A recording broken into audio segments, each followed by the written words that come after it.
प्रवेश गरिसक्नु भएको छ। उहाँलाई स्वागत अभिवादन व्यक्त गर्दै गरिरहने कुरा सर्वविदितै छ। यसै सन्दर्भमा नेपाल सरकारद्वारा प्रस्तुत गरेमा हामी आज अलिकता चिटफाट छलफल गर्दैछौँ। त्यही छलफल कार्यक्रम बुद्धिजीवी योजनाका आदरणीय पूर्व उपाध्यक्ष डाक्टर दिनेश चन्द्र देवकोटाज्यूलाई हार्दिक अनुरोध गर्छु। अतिथि सद्य महासचिव नेकपा एमाले शङ्कर पोखरेलज्यू, त्यसै गरी हाम्रो पार्टीको स्थायी समिति सदस्य एवं राष्ट्रिय योजना आयोगका हिसाबले म्याक्रो इकोनोमिक फ्रेमवर्कलाई लार्जर पर्सपेक्टिभबाट कसरी हेर्न सकिन्छ त्यो हामीलाई समय दिनुहुने प्रोफेसर डाक्टर गोविन्द नेपालज्यू, जो राष्ट्रिय योजना आयोगको पूर्व मान्य सदस्य पनि कुन तहमा छ कस्तो छ भनेर प्रस्तुताकै हिसाबले आदरणीय हाम्रो राष्ट्रिय योजना आयोगको पूर्व सदस्य एवं 28जना जुन मूर्धन्य व्यक्तित्वहरू हुनुहुन्छ सेक्टरको हिसाबले प्यानलिस्टको हिसाबले आदरणीय हामीसँग विभिन्न सेक्टरको विद्वान साथीहरू जो बुद्धिजीवी परिषदसँग पनि आबद्ध हुनुहुन्छ र विभिन्न चाहिँ र म अध्यक्षताको आसन ग्रहणभन्दा अगाडि अहिलेको बजेटको बारेमा मलाई त्यसपछि त्यसको आलोकमा डाक्टर डिली खनालले त्यसैको पेरिफेरीमा रहेर विषयलाई चिरफाड गर्नुहुनेछ र हाम्रो राष्ट्रिय योजना आयोगको पूर्व उपाध्यक्ष हो भने आयातबाट केन्द्रित राजस्व छ, आयात हटाउने हो भने गर्नुहुनेछ। सब सेक्टरको विज्ञ साथीहरूले आफूलाई प्राप्त भएको 3 मिनेटमा 4-5 वटा बुदाहरू राख्नुहुनेछ। अतिथिको आतिथ्यता ग्रहण गरिदिनु हुन नेकपा एमालेका महासचिव तथा पूर्व मुख्यमन्त्री। आज विश्व वातावरण दिवस पनि परेको सन्दर्भ छ, त्यसको पनि सम्पूर्ण जबकि सत्य के हो भन्दाखेरि उपभोक्ता मूल्यमा चापको समय आउन बाँकी नै छ। नेपालमा खास गरी साउन पछाडि चाडपर्वको सिजन सुरु भएपछि नै मूल्य वृद्धि अस्वाभाविक ढङ्गले बढ्ने गर्छ। त्यो समय आउन बाँकी नै छ। हामी अहिले नै 7.3% को औसतमा छौँ र जनताको जीवन कति कष्टकर होला भन्ने कुरा त्यसले सङ्केत गर्छ। त्यो चिजबाट जनतालाई कसरी राहत दिने भन्ने कुरा बजेटमा आउन सकेको छैन। अर्कोतर्फ चाहिँ अब कस्तो छ भन्दाखेरि मौद्रिक तरलतामा गम्भीर सङ्कट छ र मैले चाहिँ अब कतिपयले भन्दै गर्नुहुन्थ्यो चुनावका समय मान्छेले पैसा प्रयोग गर्छन् होला, बैङ्कमा पैसा फर्किन्छ भन्ने आशा गरेर बसेका थिएँ। तर भयो के भनेर भन्दाखेरि मैले तथ्यहरू बुझ्दाखेरि चाहिँ चुनावकै पेरिफेरीमा 10 अरब रुपियाँ बैङ्कबाट बाहिर गयो, चुनाव पछाडि 13 अरब रुपियाँ बैङ्कको फर्कियो भन्दाखेरि चाहिँ 3 अरबभन्दा बढी पैसा चाहिँ बैङ्कमा फर्किया देखिँदैन। जबकि मेरो एउटा चाहिँ कन्सर्न खास गरी अर्थशास्त्री साथीहरूसँग कन्सर्न के हो भन्दाखेरि नेपालमा डलर जति खर्च हुन्छ त्यति नै नेपाली रुपियाँ बैङ्कमा जम्मा हुनुपर्ने भन्ने बुझ्छु म चाहिँ। किन भन्दाखेरि डलर बिक्री चाहिँ अरू कसैले गर्न पाउँदैन, बैङ्कहरूले मात्रै बिक्री गर्छन्। डलर उल्लेख्य मात्रामा बिक्री भएको छ तर पैसा बैङ्कमा छैन, बजारमा पनि छैन। राष्ट्र बैङ्कले झन्डै 8 खर्ब बराबरको चाहिँ नेपाली रुपियाँ बजारमा जारी गरेका छ। त्यो 8 खर्ब बराबरको नेपाली रुपियाँ एउटा डर्टी नोटका रूपमा न उसले नष्ट गरेका छ, न बैङ्कमा छ न बजारमा छ। त्यो पैसा गयो कहाँ भन्ने प्रश्नको उत्तर अर्थशास्त्रीहरूले आजसम्म खोजिया देख्दिन र न राष्ट्र बैङ्कले जवाब दिएको छ न चाहिँ सरकारले जवाब दिएको छ। यो चिजको सङ्कटबाट मुलुकलाई कसरी बचाउने भन्ने कुरा चाहिँ आर्थिक वर्षको बजेटमा आउनु पर्थ्यो भन्ने कुरा छ, त्यो आउन सकेको छैन। त्यस अर्थमा हामी कार्यक्रममा बढी छलफल गरिराखेका छौँ र चाहिँ चुनाव चाहिँ केन्द्रित बजेट भयो भनेर आलोचना गरिराखेका छौँ। म त के भन्छु भन्दाखेरि चुनाव जितेको सरकारले त आर्थिक सङ्कटका कारणले राजीनामा दिएर चाहिँ सुरक्षाको खोजी गर्नुपर्ने स्थिति श्रीलङ्कामा पैदा भयो भने चुनावमुखी बजेटले हुन्छ कि केही पनि हुँदैन। अहिले आर्थिक सङ्कटलाई यो सरकारले सम्बोधन गर्न सक्दैन भने जतिसुकै लोकप्रिय बजेट ल्याए पनि र चुनावै जितेछ भने पनि राज्य चलाउन सक्छ। त्यस अर्थमा राज्यको ध्यान कहाँ जानुपर्ने भन्दाखेरि चाहिँ आर्थिक सङ्कटको सामना कसरी गरेर मुलुकको अर्थतन्त्रलाई सही बाटोमा कसरी ल्याउने भन्ने कुरातर्फ पो जानुपर्ने। हाम्रा बसहरू त्यो दिशातर्फ केन्द्रित हुनुपर्ने। तर हामी अर्कै विषयमा केन्द्रित भएको छौँ। फलानु कार्यक्रम चुनाव प्रेरित छ भन्छौँ, ल चुनाव प्रेरित होला, तर आर्थिक सङ्कटको सामना गर्न सकेन भने के अर्थ हुन्छ? चुनावै जितेछ भने पनि के अर्थ हुन्छ? राज्य त चलाउन सक्दैन नि त। जब मुलुक आर्थिक रूपमा चरम सङ्कटमा पर्छ, त्यसपछि मैले चुनेका प्रतिनिधिहरूको शासन हो भनेर जनताले पर्खेर बस्छ? पर्खेर बस्दैन। श्रीलङ्कामा के निर्वाचित सरकार थिएन र? सरकार चल्न सक्यो। त्यस अर्थमा मेरो चाहिँ पहिलो कुरा के हो त भन्दाखेरि बजेटले सम्बोधन गर्नुपर्ने मूल विषय नै बजेटले सम्बोधन गरेका छैन।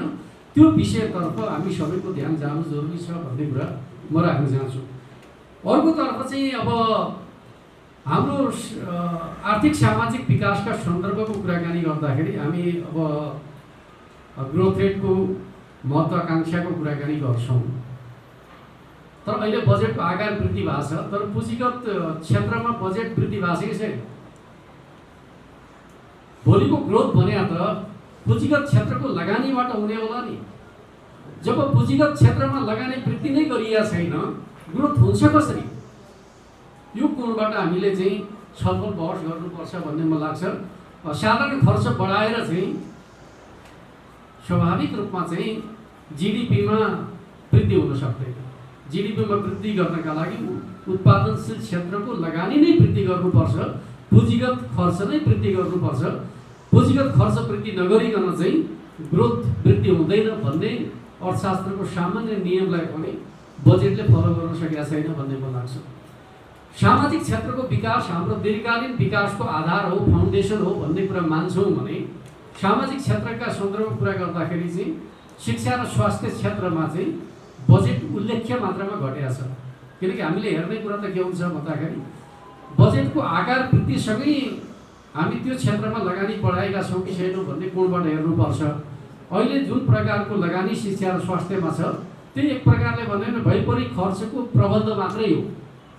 त्यो कुनै नयाँ प्रकारको चाहिँ संरचनागत प्रबन्धको वा चाहिँ पूर्वाधार विकासको वा जनशक्ति विकासका सन्दर्भमा चाहिँ थप लगानी हो त? अहिले जे छ त्यसैको खर्चको व्यवस्थापन मात्रै छ भने सामाजिक क्षेत्रको विकास हुन्छ कसरी? त्यस अर्थमा हामी सामाजिक क्षेत्रलाई रुग्न बनाउने, त्यसपछि त्यसलाई चाहिँ पेन्सनका नाममा आशावादी बनाउने खालको बाटोतर्फ गएर चाहिँ समस्या हल हुन्छ। एउटा रोचक कार्यक्रम प्रस्तुत भएको छ किसान पेन्सन भनेर चाहिँ। यो किसानलाई मूर्ख बनाउने खालको काम मात्रै भयो भन्ने मलाई लाग्छ। के अर्थमा भन्दाखेरि किसानले जति पैसा जम्मा गर्छ त्यसको 10% राज्यले त्यसमा एड गर्ने, त्यो त बैंकले आफै गरिदिइहाल्छ। राज्य सामेल हुनुपर्छ 10% त्यसमा एड गर्नका लागि। किसानले बचत खाता खोल्यो भने स्वतः त्यति प्राप्त गर्छन् त, त्यसलाई किसान पेन्सन भनिदिएको छ। भन्दाखेरि यो कस्तो प्रकारको भन्दाखेरि चाहिँ एक प्रकारले नागरिकहरू चाहिँ अज्ञान छन्, जे भन्दै पनि हुन्छ भन्ने प्रकारको मान्यताका आधारमा चाहिँ बजेट कार्यक्रम प्रस्तुत भएको छ भन्ने मलाई लाग्छ। अर्को एउटा चाहिँ समस्याको विषय म के देख्छु भन्दाखेरि चाहिँ नीति कार्यक्रम एकातिर, बजेट भाषण अर्कोतिर र बजेटको एलोकेसन अर्कोतिर, यो तीनवटा चिजको अन्तर सम्बन्ध हुनु पर्दैन। मुलुकलाई सही प्रकारको बाटोतर्फ अगाडि बढाउने भने नीति कार्यक्रमसँग बजेटको तारतम्यता, बजेट भाषणसँग चाहिँ बजेट एलोकेसनको तारतम्यता अपरिहार्य हुन्छ भन्ने मलाई लाग्छ। त्यो कोणबाट चाहिँ हेरिएको छ कि छैन भन्दाखेरि हेरिएको छैन। जहाँसम्म स्रोत व्यवस्थापनको सन्दर्भको कुरा यहाँ धेरै मित्रहरूले गर्नुभएको छ। यो वर्ष के छ भन्दाखेरि चाहिँ बैंकहरू लगानी गर्न सक्ने अवस्थामा छैन। जब लगानी हुँदैन उत्पादन स्वाभाविक रूपमा घट्छ। बिना लगानी चाहिँ उत्पादन हुन सक्छ? उत्पादन हुन सक्दैन। जब उत्पादन हुन सक्दैन भने चाहिँ आय, राज्यको आय बढ्छ? आय बढ्नै सक्दैन। त्यस अर्थमा पहिले त राजस्व बढाउने हो भने के हुनु पर्यो त भन्दाखेरि उत्पादनशील क्षेत्रको लगानी वृद्धि गर्नु पर्यो। उत्पादनशील क्षेत्रमा लगानी वृद्धि नगरिकन राजस्व वृद्धि गर्छु भन्ने कुरा के हो त भन्दाखेरि उद्यमीहरूलाई एक प्रकारले सेक्ने कुरा मात्रै हो। त्यो उद्यमीहरूलाई प्रोत्साहित गर्ने कुरा, उनीहरूको उत्पादनमा वृद्धि गरेर, मुनाफामा वृद्धि गरेर राज्यले त्यसबाट कमाई गर्ने खालको योजना अन्तर्गतको विषय होइन। राज्य बलियो हुनुपर्छ, राज्यले धेरै कमाउनुपर्छ, तर कसरी त भन्दाखेरि स्वाभाविक रूपमा निजी क्षेत्रलाई प्रवर्धन गर्ने नीतिका आधारमा चाहिँ राज्यको आम्दानी बढ्नुपर्छ भन्ने कुरालाई यसले आत्मसात गर्न सकेका छ कि छैन भन्दाखेरि गर्न सकेका छैन। यो कहाँ केन्द्रित छ भनेर भन्दाखेरि भन्न त अब यसले पुरा ठुला गरेका छ, तर समग्रतामा भन्नुहुन्छ भने यो व्यापारिक पुँजीवाद वा दलाल नोकरशाही पुँजीवादको हिमायतीका रूपमा प्रकट भएको छ। अघिल्लो वर्ष तपाईँले कति याद गर्नुभयो, राजस्वमा उल्लेख्य वृद्धि गर्ने, दोब्बर वृद्धि गर्ने भन्ने योजना अन्तर्गत एक प्रकारले राजस्व प्रशासनमा उलटपुलट गरियो। त्यो उलटपुलट गरिएको राजस्व प्रशासनले के गर्यो त भन्दाखेरि नेपालमा अस्वाभाविक रूपमा स्पन्ज आइरन आयात गर्न लगायो। यति धेरै स्पन्ज आइरन नेपालमा आयात भएको छ जसले प्लेट आइरन मार्फत सञ्चालित उद्योगहरू चाहिँ धराशायी हुने स्थिति उत्पन्न भएको छ।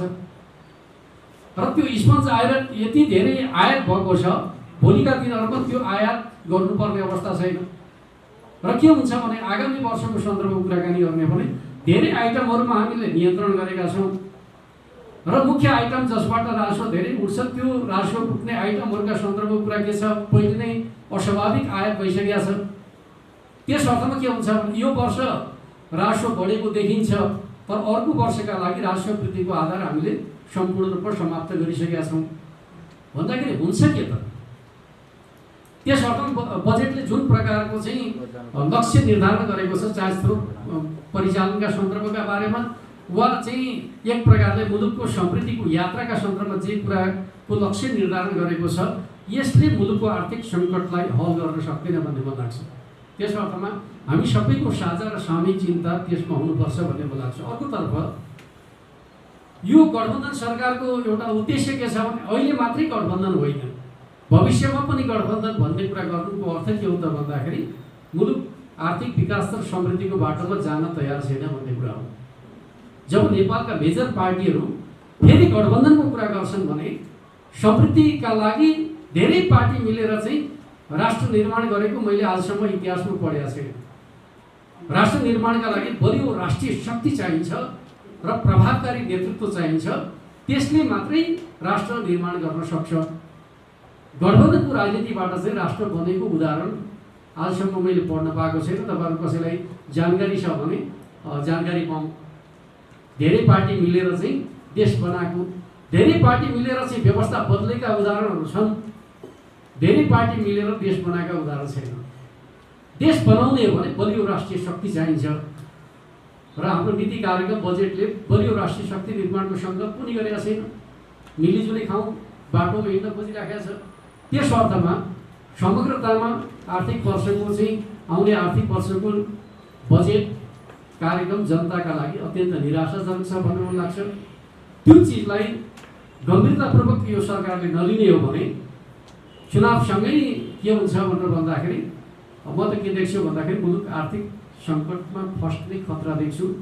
त्यो चिजबाट मुलुकलाई जोगाउने हो भने स्वाभाविक रूपमा हामीले चाहिँ धेरै गम्भीरतापूर्वक सोच्नुपर्छ भन्ने मलाई लाग्छ।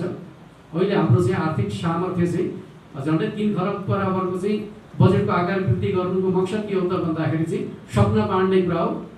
त्यो चाहिँ एक प्रकारले भन्नुहुन्छ भने त्यो खर्च गर्ने सामर्थ्य निर्माण हुन्छ भन्ने मलाई लाग्दैन। सपना बाँड्ने त्यसले चरम निराशा पैदा हुन्छ। त्यो चरम निराशाको परिणाम के हुन्छ भन्ने कुरा चाहिँ शहरी क्षेत्रका मतदाताहरूले मूलधारका राजनीतिक प्रति देखाएको असन्तुष्टिले प्रकट गरिसकेका छ भन्ने मलाई लाग्छ।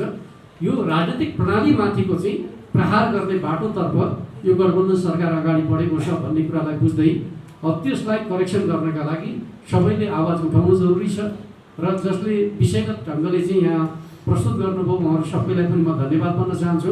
र बुद्धिजीवी परिषदले स्वाभाविक रूपमा यो सबै पक्षलाई संश्लेषण गरिकन चाहिँ बजेटको एकीकृत एउटा दृष्टिकोण तयार गरेर चाहिँ सार्वजनिक गरोस् भन्ने कुराको आग्रह गर्न चाहन्छु। धन्यवाद।